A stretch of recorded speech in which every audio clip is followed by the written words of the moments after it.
Okay, beta. So today's topic is thermodynamics. This is the second last topic from thermal physics. From thermal physics, usually two questions come in paper 4. Question number 2 and question number 3, usually, right? But on rare occasion, they have given one question as well.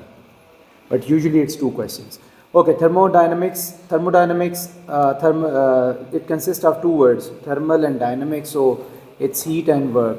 So this is the branch of physics which deals with the amount of heat energy supplied to the system and then its effect on the system as work done by system or work done on system. So it's basically study of conversion between heat and work, how heat is converted into work.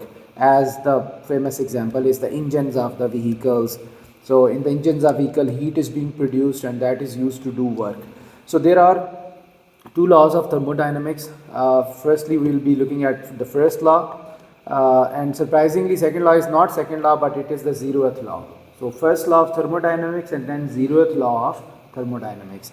So, the first law of thermodynamics has got two statements. The first statement is that if you supply some heat energy to the system, what that heat energy is going to do with the system. So that heat energy is going to do two things. Heat energy is Q. First, it is going to increase the kinetic energy of particles of the gas, right? And we also know that internal energy is defined as sum of molecular kinetic energy and potential energy of the molecules of the substance. So internal energy is sum of kinetic and potential energy of molecules of substance. So this is called internal energy. For the ideal gas, the potential energy is zero.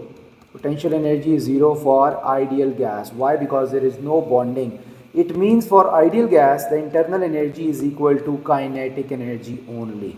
But for rest of the gases and rest of the solid and liquid objects, internal energy is sum of kinetic and potential energies of molecules inside that substance, right? Okay, so what this heat will do to the system, it will increase the kinetic energy. And if the system consists of ideal gas, so it means that at place of kinetic energy, we can write internal energy. So the first thing that heat is going to do to system is to increase its internal energy. The second thing that heat is going to do to the system, if the system is expandable, like it is having the movable piston in this cylinder, then of course when the kinetic energy will increase due to heat, they will move fast, they will collide more, their pressure will increase, and when the pressure will increase, then what's going to happen is the gas will expand, the gas will do some work. So we say that the heat is used to expand the system, and expanding the system means that system is doing work. System is doing work, and this is by means work done by system. So in short, when you supply heat, kinetic energy of particles increases, due to which internal energy increases, and secondly, due to heat energy, the system is going to expand, or we're going to say that work is done by the system, right? So work is having two types: by the system, on the system. By the system is expansion, on the system is compression.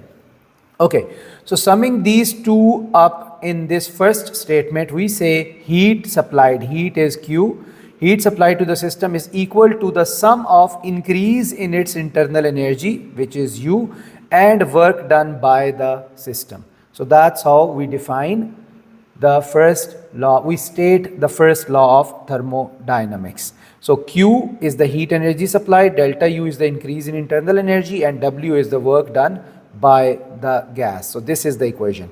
There is a second statement as well, and that is something else.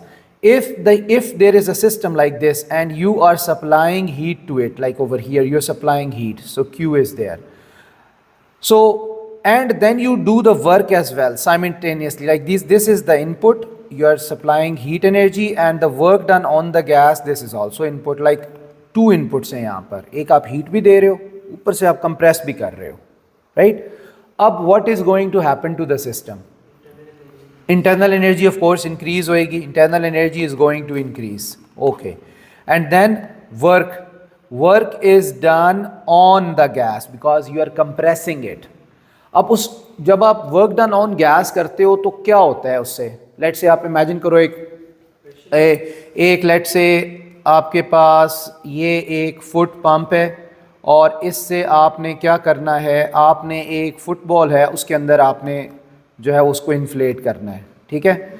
अब जब आप इसको pump को move करोगे तो क्या होगा, इससे एयर जो है वो फुटबॉल के अंदर जाना शुरू हो जाएगी, राइट। कॉन्टीन्यूसली स्ट्रोक्स के बाद एयर अंदर जा रही है जा रही है जा रही है।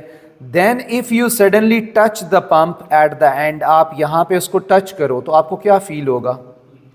टचिंग द पंप, हाँ, वो आपको फील होगा कि यार ये तो यहाँ से पंप गर्म हो गया, हीट अप हो गया है। अब वो क्यों हुआ है? हीट कहाँ से प्रोड्यूस हुई है? हमने उसको कोई फायर के ऊपर तो नहीं रखा, वी जस्ट कंप्रेस्ड। तो when you are compressing you are doing work on the air and air is hitting the walls very quickly, and when air is hitting और compressing the wall, striking the wall too hard, it is generating heat energy. So air's kinetic energy is converting into heat energy. So that's how this heat is formed. So in this is called work done on gas, on air. क्योंकि आप जब compress करते हो तो आप work कर रहे होते हो और उसकी वजह से क्या होता है, हीट जनरेट होती है. सो वी से हियर कि if you supply heat to the system, if you do work on the system, so if you add both of them you will get heat, you will get the increased internal energy. Because देखो heat की वजह से भी internal energy बढ़ रही है, kinetic बढ़ रही है, और जब आप उसको कंप्रेस कर रहे हो उससे हीट बन रही है और उस हीट से दोबारा क्या होगा, उसकी इंटरनल एनर्जी इंक्रीज हो जाएगी. So this is the second statement and the statement says कि the sum of heat energy supplied to the system and work done on the system is equal to increase in its internal energy. These words are very important: on, by, increase, decrease. Acha, so this is called the first law of thermodynamics in terms of internal energy. So we got two equations. The first equation was what? What was the first equation? Heat energy was equal to change in internal energy plus change in internal energy plus work done on system. And second is change, oh yeah, by system, absolutely right. And then the second is change in internal energy is heat supplied plus work done on system. So these are the two different statements of the same law. Okay, moving forward. इसमें तो एक infinite loop बन जाना चाहिए कि वो आप फिर उसे हीट दे रहे हैं, उसे इंटरनल एनर्जी वो पूरा उसे और हीट प्रोड्यूस होगी, उस हीट से और इंटरनल एनर्जी इंक्रीज करेगी, उससे फिर और हीट प्रोड्यूस होगी. नहीं, वो the heat is going to loss to the system as well ना. इंट्रोपी जिसको कहते हैं, entropy is measure of disorder. अगर इंट्रोपी नहीं हो तो things can not exist, this world can not exist. ठीक है, तो वो हीट जो बन रही होगी वो इन्वायरमेंट में लॉस भी तो हो रही होगी ना, वो सारी की सारी अंदर उसके तो नहीं रहेगी ना. आज सारी की सारी अंदर रहे आइडियल सिस्टम, फिर हो सकता है, जाहिर है फिर वो डैमेज हो जाएगा. एग्जैक्टली. अच्छा, moving forward, internal energy I just told you but we are going to read it from here. The sum of microscopic kinetic energy and potential energy of gas molecules due to their random motion. So internal energy sum of kinetic plus potential. Okay, why particles have kinetic energy? Because they have speed, because they are moving.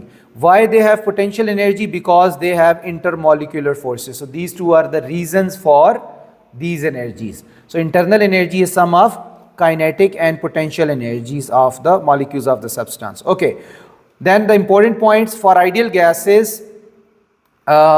For ideal gases, there is negligible intermolecular forces, so we say that potential energy is zero.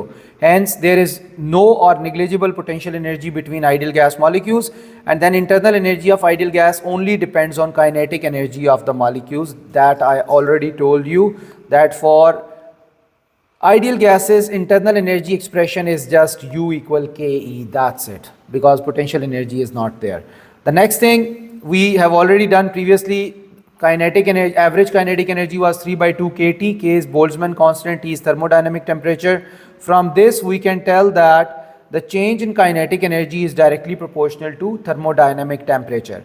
So as the change in kinetic energy is directly proportional to change in temperature, so change in internal energy is also directly proportional to change in temperature. So we say कि भाई अगर किसी gas का temperature increase होता है तो उसकी internal energy भी इंक्रीज़ हो जाएगी. A very simple explanation for this.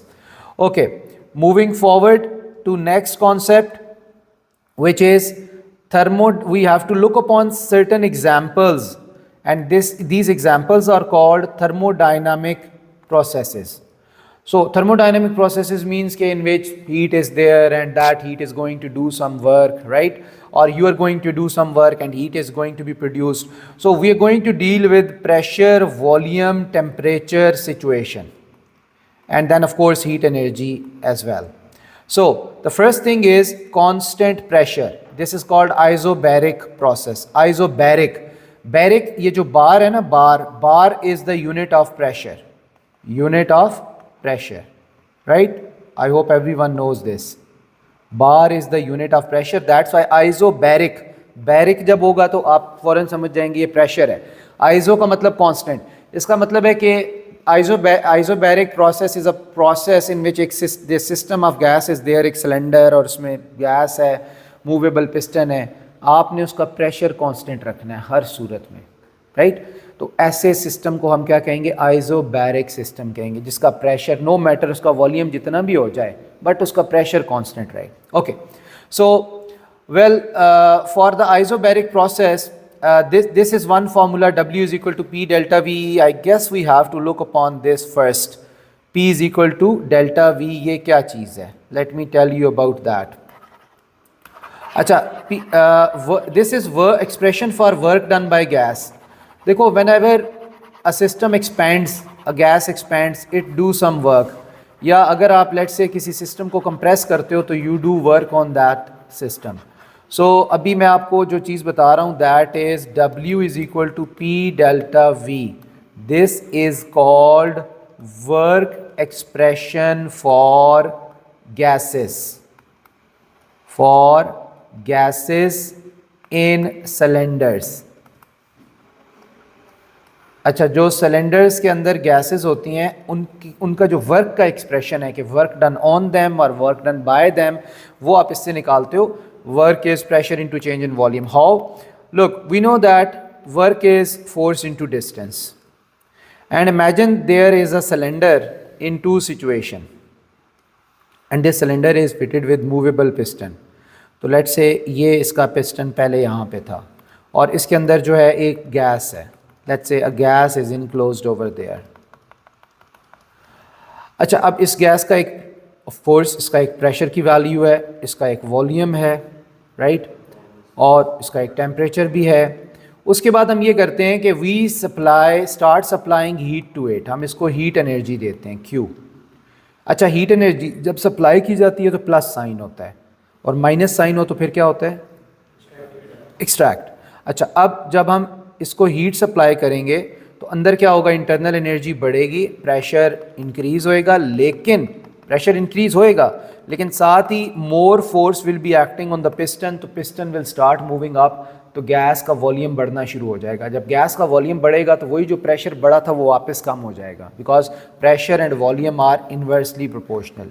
First step आपने जब हीट उसको किया तो फॉर श्योर उसकी इंटरनल एनर्जी बढ़ी, प्रेशर बढ़ा, लेकिन साथ ही क्या हुआ? गैस एक्सपेंड होना शुरू हो गई. तो जब गैस एक्सपेंड हुई, वॉल्यूम बढ़ा, तो उसी के साथ प्रेशर दोबारा कम हो गया. तो इस तरह प्रेशर जो है वो मेंटेन रहा. ये नहीं कि हम डेड कांस्टेंट रखेंगे, चेंज होगा, लेकिन हम फाइनल सिचुएशन में चलेंगे. इनिशियल और फाइनल, जितना इनिशियल में प्रेशर था फाइनल में भी उतना ही होगा. बीच में चेंज तो होगा, जाहिर सी बात है, राइट? हाँ, एग्जैक्टली. अच्छा देखो, अब बेटा जब ये ऊपर ये मूव हुआ है ना, तो लेट्स से इसने इतना डिस्टेंस मूव किया, x डिस्टेंस ये मूव हुआ है, और ये जो सिलेंडर है इसका क्रॉस सेक्शनल एरिया a है, राइट? तो देखो, वी नो कि pressure is force over area होता है, और यहाँ से force is equal to pressure into area. तो what we gonna do is कि हम ये वाली जो फोर्स की वैल्यू है ये यहाँ पे प्लग इन कर देंगे उस फोर्स की जगह। तो आपके पास फोर्स की जगह पी ए आ जाएगा और साथ डिस्टेंस जो है वो कितना मूव हुआ है, एक्स, डिस्टेंस एक्स। अब बेटा ये जो ए एक्स है ये क्या होएगा, चेंज इन वॉल्यूम, कि इस गैस का इतना वॉल्यूम चेंज हुआ है यहाँ से लेके यहाँ तक, this is change in volume, right, मतलब ये उसका वॉल्यूम चेंज हुआ है, तो दैट इज़ डेल्टा वी। तो ए एक्स जो है वो किसके इक्वल है, वो डेल्टा वी के इक्वल है, उसकी जगह वो वैल्यू पुट कर दो, तो W is equal to pressure into change in volume. चूँकि प्रेशर इनिशियल और फाइनल सिचुएशन में चेंज नहीं हुआ इसलिए हमने P को P ही रखा है, डेल्टा V, डेल्टा P हमने नहीं लिखा, लेकिन वॉल्यूम चूँकि चेंज हुआ है दैट्स वाई हमने डेल्टा V लिखा। तो if we want to find work done by gas on gas, तो this is one formula, pressure multiplied by change in volume. Initial volume final volume दोनों को आप सब्ट्रैक्ट करोगे तो you will get change in volume. अच्छा, अब आते हैं इधर वापस कांस्टेंट प्रेशर। अब इसमें for work done at constant pressure, so we know कि देखो दिस इज़ व्हाट, ये क्या लिखा हुआ है, Q is delta U plus W, this is first law of thermodynamics. अच्छा, अब देखो, अब लेट्स से कि अगर हम इसमें ये कहते हैं कि we are let's say doing work on, we are supplying the heat to the gas, यही वाली सिचुएशन जो मैंने ऊपर समझाई, तो Q is equal to delta U plus W, W जो है वो वर्क डन है और वर्क डन जो है वो pressure into change in volume होता है।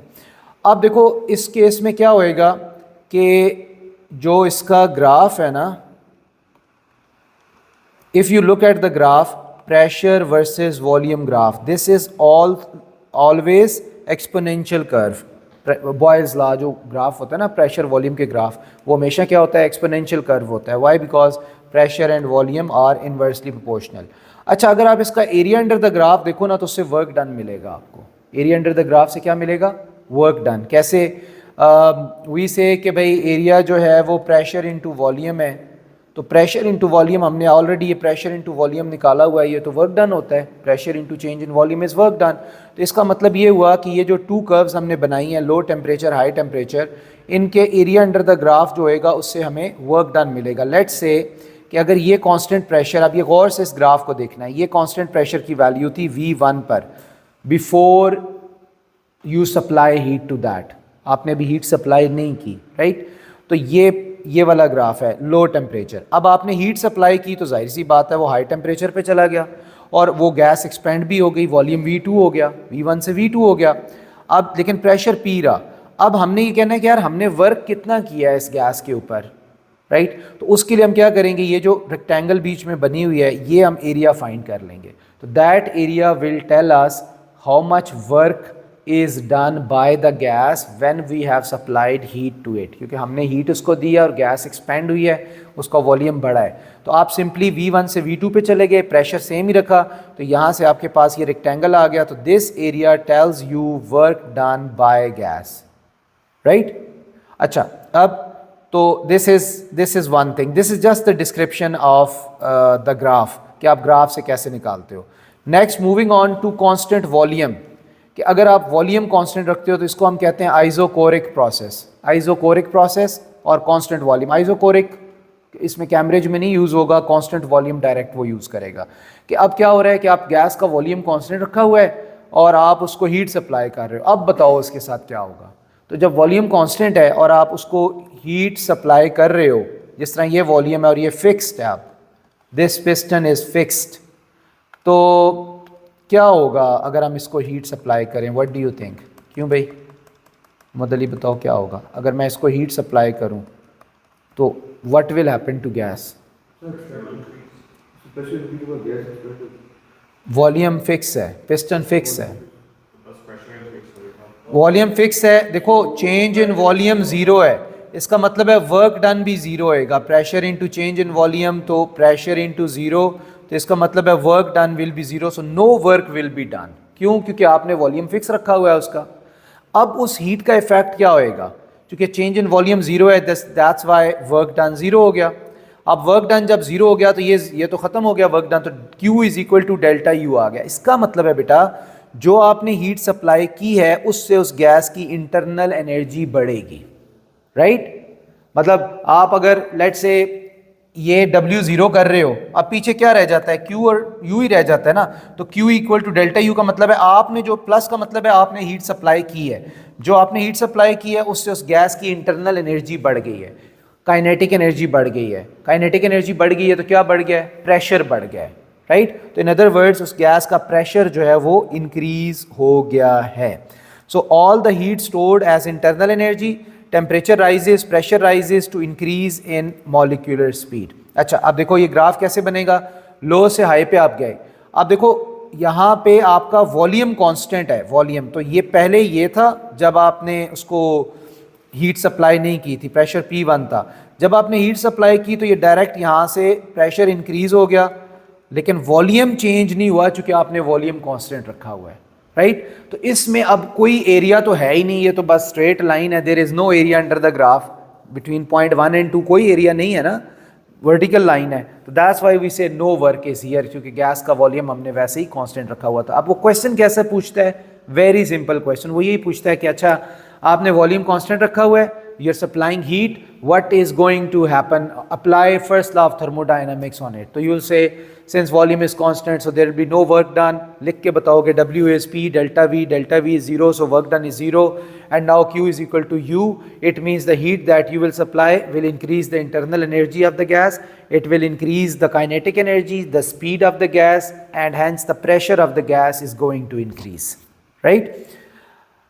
Clear? आगे चलते हैं, नेक्स्ट नंबर 3 आइसोथर्मल।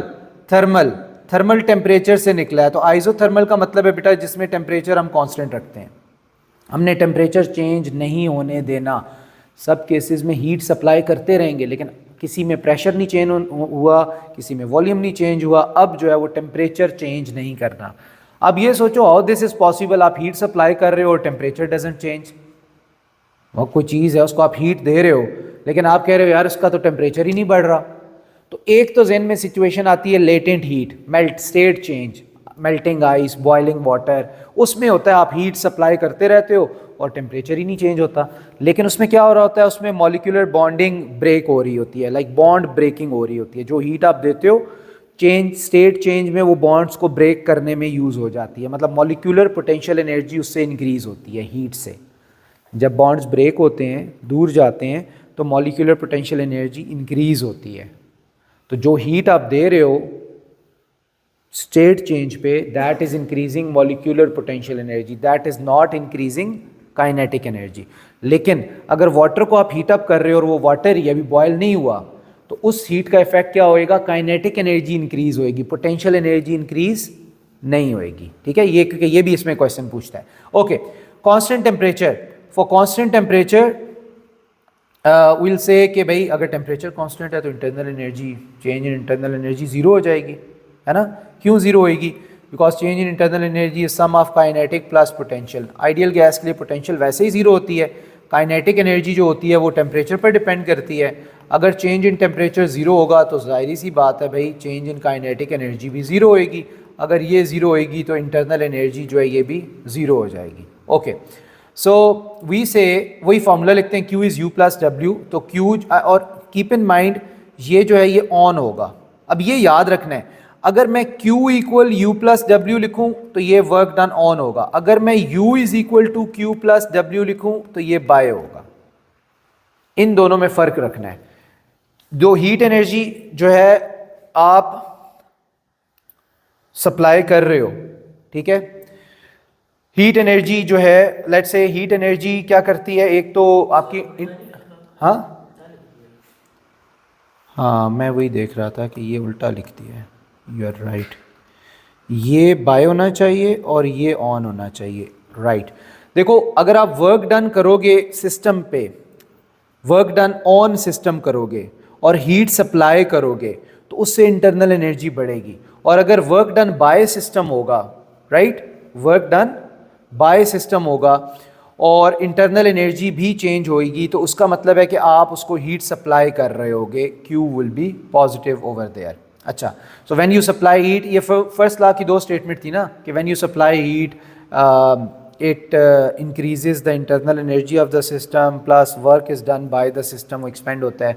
और if you let's say supply heat and if you do work on the system this both of these will increase the internal energy of the system.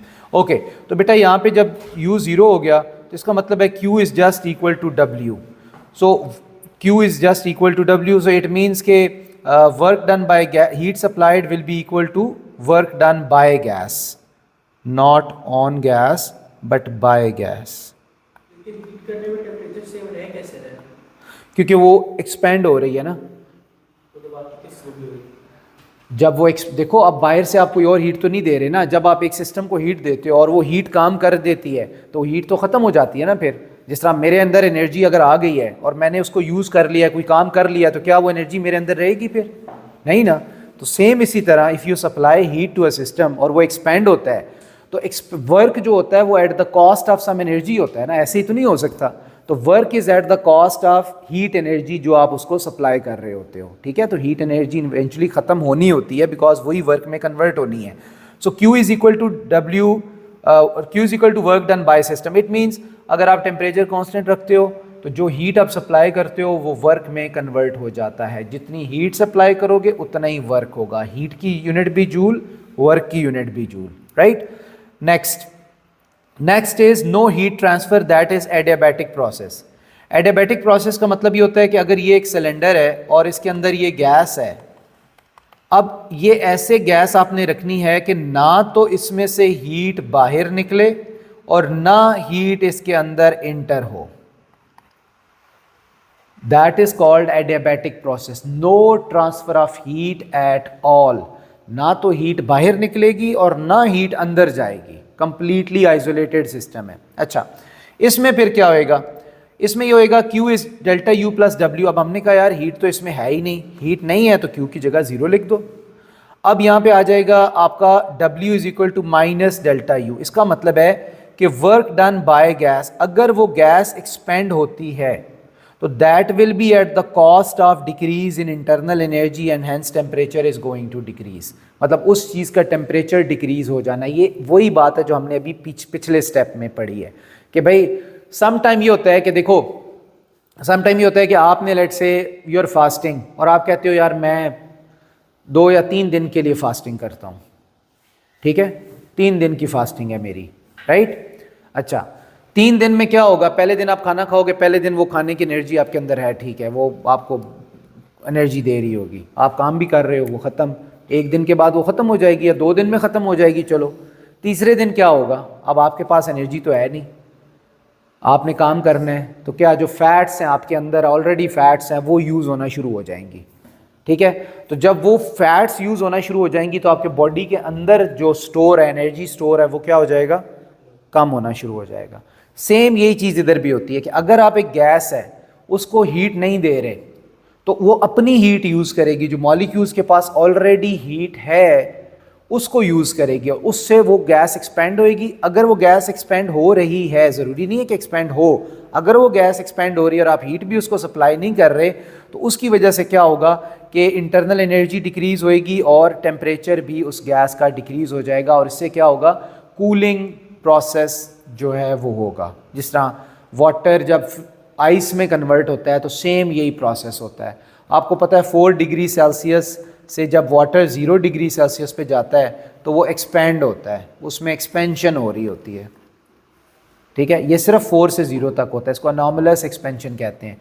इसकी वजह से ही जो आइस की density होती है ना, वो वाटर की डेंसिटी से कम हो जाती है, क्योंकि आइस का वॉल्यूम वाटर से, मैस वही रहती है लेकिन वॉल्यूम बढ़ जाता है, राइट। जब बढ़ जाता है तो क्या होता है? अब आइस की इंटरनल एनर्जी अपनी डिक्रीज़ हो जाती है। हालांकि आइस एक्सपेंड हो रही होती है, वाटर 4 से 0 तक वाटर एक्सपेंड हो रहा है, लेकिन उसका टेम्परेचर क्या हो रहा है? कम होता जा रहा है। क्यों कम होता जा रहा है? क्योंकि भाई वो अपने जो वाटर मॉलिक्यूल्स हैं वो अपनी एनर्जी यूज़ कर रहे हैं एक्सपेंशन के लिए। तो जब अपनी एनर्जी यूज़ कर रहे हैं तो उनकी अपनी एनर्जी कम होती जाएगी और उनका टेम्परेचर भी कम होता जाएगा। हाँ, नहीं, लिमिटलेस, लेकिन उसमें 2 सिस्टम्स होते हैं ना, दोनों सिस्टम के बीच में एनर्जी का बैलेंस भी देखा जाता है ना, टेम्परेचर का बैलेंस भी देखा जाता है। इन्फिनिट तो नहीं होता ना, मतलब हर चीज़, हाँ, एब्सोल्यूट तक चला जाए फिर उतनी कंडीशन भी देनी पड़ती है ना। इस तरह ऐसे ही एब्सोल्यूट पे तो नहीं जा सकता ना, इस इन्वायरमेंट में रख के तो आप उसको एब्सोल्यूट पे नहीं लेके जा सकते। ओके, नेक्स्ट देखो, gas cool down when it does work, gas heats up when work is done on it. ये तो बहुत सिंपल सी बात है कि गैस कूल डाउन होती है when it does work and gas heats up when work is done on it. मतलब अगर आप गैस के ऊपर खुद काम कर रहे हो, कंप्रेस कर रहे हो, तो वो हीट अप हो जाएगी, और अगर गैस एक्सपेंड हो रही है खुद से तो फिर वो कूल डाउन हो जाएगी। ओके, ये इसका ग्राफ है, पीवी ग्राफ। इसमें लेट्स से ये हाई टेम्परेचर था जिस पे इनिशियली गैस थी, ये उसकी इनिशियल पोजीशन है, initial state of gas. Remember इसमें डेल्टा क्यू 0 है, no heat enters or leaves the system. उसके बाद क्या होएगा कि कुछ देर के बाद ये कर्व यहाँ से होती हुई नंबर 2 पे आ जाएगी। तो ये जो चेंज होता है इसको एडियाबैटिक चेंज कहते हैं, एडियाबैटिक चेंज। एडियाबैटिक चेंज क्या हुआ है एडियाबैटिक चेंज में कि एक सडन चेंज आया है, सडन चेंज जिसमें टेम्परेचर देखो वो लो टेम्परेचर पे शिफ्ट हो गया लेकिन स्टिल इसका वॉल्यूम बढ़ा है। आप देखो ना, नंबर 1 पर इसका वॉल्यूम V1 था, नंबर 2 पर वॉल्यूम V2 हो गया, तो स्टिल इसमें हुई एक्सपेंशन है लेकिन eight the cost of its own internal energy. और जिसकी वजह से क्या हुआ है, यहाँ इसका प्रेशर P1 था और यहाँ पे इसका प्रेशर P2 है, तो इसका प्रेशर क्या हो गया, ड्रॉप हो गया। ठीक है, तो एडियाबैटिक प्रोसेस में क्या होता है, गैस एक्सपेंड होती है, वर्क डन बाय गैस होता है eight the cost of its own energy, उसकी इंटरनल एनर्जी कम हो जाती है, काइनेटिक कम हो जाती है और उसका प्रेशर भी डिक्रीज हो जाता है। ओके, ये एक बहुत ही कॉमन क्वेश्चन है जो थर्मोडायनामिक्स में आता है, कॉमन क्वेश्चन। जी बेटा, आप तो कहते हैं गैसेस को जब ठंडा कर दिया तो सॉलिडिफाई हो जाते हैं, तो फिर वो तो से एक्सपैंड करना चाहिए, एक्सपैंड करके कुछ और गैसीय स्टेट। बेटा सॉलिडिफाई एक सर्टेन टेम्परेचर पे होती है ना, हर एक पे तो नहीं होती ना, बहुत कम टेम्परेचर पे सॉलिडिफाई होती हैं। जैसे वाटर होता है यार, अब वाटर का नॉर्मलस बिहेवियर इनका होता है ना, जिस तरह वाटर देखो अगर आप 10 से पीछे 4 तक आ रहा है तो कंट्रैक्ट हो रहा है, कंट्रैक्ट हो रहा है, 4 पे आके एकदम से वो एक्सपेंड होना शुरू हो जाता है, उसका मॉलिक्यूलर बिहेवियर ऐसा होता है ना। तो सेम थिंग विद गैस, क्योंकि अगर ये चीज़ें ऐसी ना हो तो फिर तो वो बैलेंस आउट नहीं हो सकता ना चीज़ों का। अगर देखो वाटर के नॉर्मलस एक्सपेंशन ना होती तो ये आइसबर्ग ना होते, आइस ऊपर फ्लोट ना करती, राइट। इसी तरह गैसेस का भी है, गैसेस का भी अनॉमलस बिहेवियर होता है लेकिन वो एक सर्टेन टेम्परेचर तक होता है, हर टेम्परेचर पर नहीं होता है। पहले वो लीनियर चल रहा होता है सब कुछ, लेकिन एक टेम्परेचर पे जाके अनॉमलस बिहेव करना गैसेस शुरू हो जाती हैं। नहीं बेटा जर्नल नहीं जर्नल लॉ नहीं है बेटा, जर्नल लॉ नहीं है ये, अभी हमने पढ़ा है जर्नल लॉ कैसे है, ये जर्नल लॉ तो नहीं है ना। वाटर सबसे मोस्ट कॉमन चीज़ है, उस पर हम नहीं लगा सकते ये, देखो सबसे ज़्यादा तो वाटर कॉमन है ना, उस पर नहीं लगा सकते ये लॉ। लीनियर लॉ तो लग ही नहीं सकता ना इन चीज़ों के ऊपर, लीनियर लॉ इन चीज़ों पे नहीं लग सकता, ठीक है। बाकी चीज़ों पे लगता है, जिस तरह लेट से हुक्स लॉ है उसमें लीनियर लॉ लगता है, आप फोर्स लगाते जाओ एक्सटेंशन बढ़ती जाएगी एक लिमिट तक। ओम्स लॉ है वो लीनियर लॉ है, उसमें वोल्टेज और करंट डायरेक्टली प्रोपोर्शनल होते हैं, लेकिन ये जो चीज़ें हैं इन पे लीनियर लॉ एप्लीकेबल नहीं होते, इसमें कंडीशनल है। इवन बॉयज़ लॉ देखो, pressure is inversely proportional to volume but up till a certain temperature, उससे आगे जाओगे तो वो लॉ एप्लीकेबल नहीं होगा फिर, राइट। ओके, सो बेटा ये है साइक्लिक प्रोसेस, पीवी। इसमें बेटा एक पीवी ग्राफ बना होता है, PV graph, pressure volume graph, और इसमें एक ideal gas in different situation given होती है, इन डिफरेंट स्टेट्स। मतलब डिफरेंट स्टेट्स का मतलब है आप उसको हीट सप्लाई कर रहे होते हो, उसमें से हीट निकाल रहे होते हो, हीटिंग, कूलिंग, एक्सपेंशन, कंट्रैक्शन, सब कुछ हो रहा होता है। और एक ऐसा ग्राफ बना होता है जो कि साइक्लिक होता है, मतलब ये 1 से चला 2 पे आया, 2 से 3, 3 से 4 और 4 से वापस 1 पे चला गया, इसको कहते हैं साइक्लिक प्रोसेस। और इसकी डिफरेंट शेप्स हो सकती हैं, this is one of the possible shapes. अच्छा, a cycle starts and ends at the same temperature. देखो एक जब गैस का साइक्लिक प्रोसेस होएगा तो जिस पॉइंट से हम उसको स्टार्ट कर रहे हैं और वहीं पे वो एंड हो रहा है तो उस पे टेम्परेचर हमेशा सेम होएगा। This is the first point कि स्टार्ट और एंड पर टेम्परेचर हमेशा सेम होएगा। अगर आप 1 से स्टार्ट कर रहे हो तो जो टेम्परेचर भी यहाँ है, गैस यहाँ से जा रही है, अब इसका टेम्परेचर चेंज हो रहा है, कभी बढ़ रहा है, कभी कम हो रहा है। जब वापस यहाँ पे आ जाओगे तो यहाँ वही टेम्परेचर होएगा जो पहले था। तो इसका मतलब है कि साइक्लिक प्रोसेस के अंदर चेंज इन टेम्परेचर जो है वो क्या होता है, 0 होता है। सेकेंड, हमें पता है कि change in internal energy is proportional to change in temperature. अभी थोड़ी देर पहले हमने पढ़ा था कि internal energy depends on temperature. तो अगर टेम्परेचर चेंज ज़ीरो होता है तो फिर इसका मतलब है कि इंटरनल एनर्जी भी क्या होती है, पूरे साइकिल में ज़ीरो है। ये बहुत मोस्ट इंपॉर्टेंट चीज़ है। Change in internal energy of a system in a cycle is always zero. मतलब ये यहाँ से यहाँ आएगा तो वन इसकी इंटरनल एनर्जी कुछ चेंज होएगी, इधर जाएगा इंटरनल एनर्जी चेंज होएगी, इधर भी चेंज होएगी, इधर भी चेंज होएगी।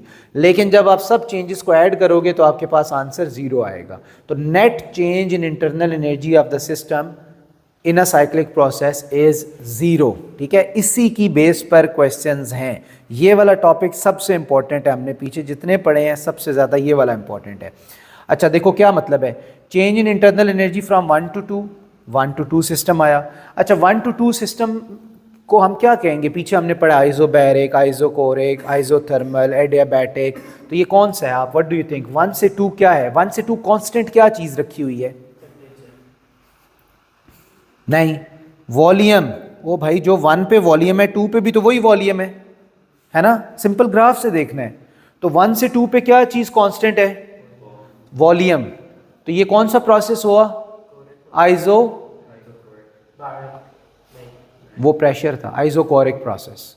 ठीक है, आइसोकोरिक। उसके बाद 2 से 3 तक क्या हो रहा है? वॉल्यूम चेंज हो रहा है ना, लेकिन क्या चीज़ कांस्टेंट है? प्रेशर। तो ये कौन सा हुआ? आइसोबैरिक। उसके बाद 3 से 4 कौन सा हुआ? फिर वही आइसोवॉल्यूमेट्रिक भी समटाइम कहते हैं, आइसोवॉल्यूमेट्रिक या आइसोकोरिक। उसके बाद 4 से 1 तक क्या है? एडियाबैटिक। ये हमेशा जो मोर स्टीप कर्व होएगी ना, ये स्टीप कर्व, ये हमेशा एडियाबैटिक होएगा, एडियाबैटिक। इसका सिंबल ये है कि adiabatic is never a straight line, it is always a curve line. और isobaric, isochoric, they are always the straight line. मतलब ये जो है, ये दो जो है, ये क्या है? आइसोकोरिक है, स्ट्रेट लाइन। और ये जो है ये आइसोबैरिक है, ये भी स्ट्रेट लाइन। तो easy to remember, isochoric, isobaric straight line, adiabatic curve line. Okay, so okay, that's it for the content of it. Like we're done with this, we're done with ideal gases and thermodynamics, and we are only left with specific heat capacity, latent heat and temperature, which we will start tomorrow. Acha, let's look upon some solved questions. Explain qualitatively. When they say this qualitatively, तो you have to be very careful कि आपने जो marks लेने हैं उसमें आप scientific expression use करोगे, scientific terminology, then you will be able to get the marks, otherwise marks नहीं मिलेंगे अगर जर्नल लिखोगे। How molecular movement cause pressure exerted by the gas. So gas molecules are in continuous random motion. This is the first word. Upon collision with one another and with the walls of container, they undergo rate of change of momentum. This is the second term that you have used. This produces force, third, and the force per unit area is pressure, fourth. So this will able you to get full marks, and this is O level stuff. कोई नया तो नहीं है ना, तो O level में यही पढ़ा था कि गैस पार्टी, लेकिन ये लाजमी बताना है कि gas particles are in continuous random motion. अगर आप वो पॉइंट मिस कर जाओगे आपका नंबर गया फिर। ठीक है, okay, moving forward. The density of neon gas at temperature of 273 and pressure of this is this. तो ये उसकी डेंसिटी है, ये उसका टेम्परेचर है, ये उसका प्रेशर है। नियॉन में be assume to be an ideal gas. Calculate the root mean square speed of neon atoms at 273 kelvin. अब वो कह रहे हैं रूट मीन स्क्वायर स्पीड निकालनी है। तो ये हम फॉर्मूला जो हमने डिराइव किया था, that was pressure is equal to 1/3 rho C square. You remember this, कल ही हमने किया था ना ये। अच्छा, अब प्रेशर ये गिवन है, और उसके बाद नेक्स्ट हमारे पास जो चीज़ है वो है, हमने निकालना है root mean square speed. Density भी है हमारे पास, तो हमने प्रेशर की वैल्यू भी लिख दी। ठीक है, और उसके बाद हमने डेंसिटी की वैल्यू भी लिख ली, तो हमारे पास ये आ गया। This is what, this is mean squared speed, this is not root mean square. When you get this, आपके पास इसका कुछ आंसर आएगा, जो भी आएगा आप उसका स्क्वायर रूट ले लोगे। जब आप उसका स्क्वायर रूट ले लोगे तो then it will be the root mean square.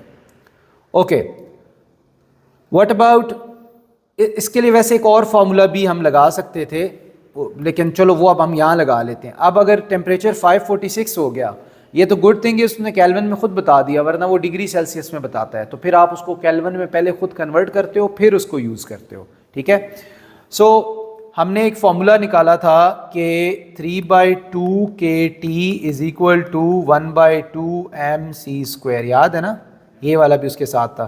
तो इसमें देखो, इससे हमें ये पता लगता है कि temperature is proportional to c², और अगर रूट मीन स्क्वायर करें तो हम ये कहेंगे कि square root temperature is proportional to CRMS।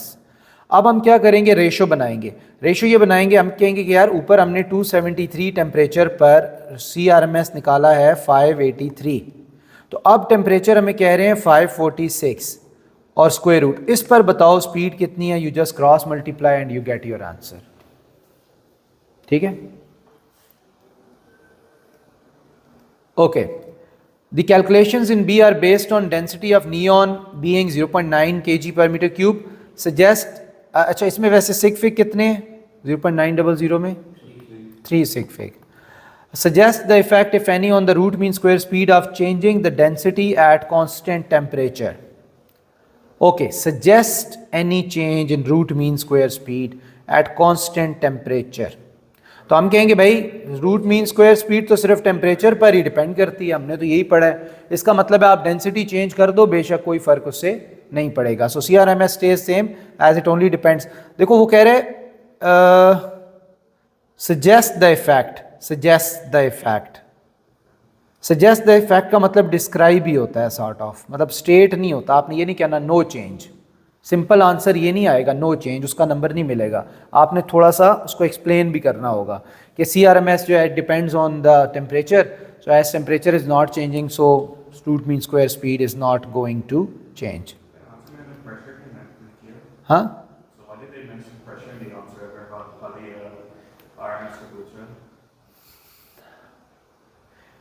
एक second, suggest the effect if any on the root mean square speed of changing the density at constant। हाँ, तो this thing is extra, changing density will change the pressure, this is extra, लेकिन ये है कि it's always good to mention 2 marks हैं, लेकिन अगर एक ये लिखोगे और फिर लिख दोगे आंसर स्टेट कर दोगे तो फिर आपको दोनों मार्क मिल जाएंगे, दिस इज एक्स्ट्रा, ठीक है, दिस इज एक्स्ट्रा थिंग। ये ना भी लिखो तो that doesn't make any difference. Okay, अब जरा इसको करते हैं। The kinetic theory of gases is based on some simplifying assumption. The molecules of gas are assumed to behave as hard, elastic, identical spheres. State the assumption about ideal gas based on nature of their movement. Okay, movement कैसी होती है उनकी?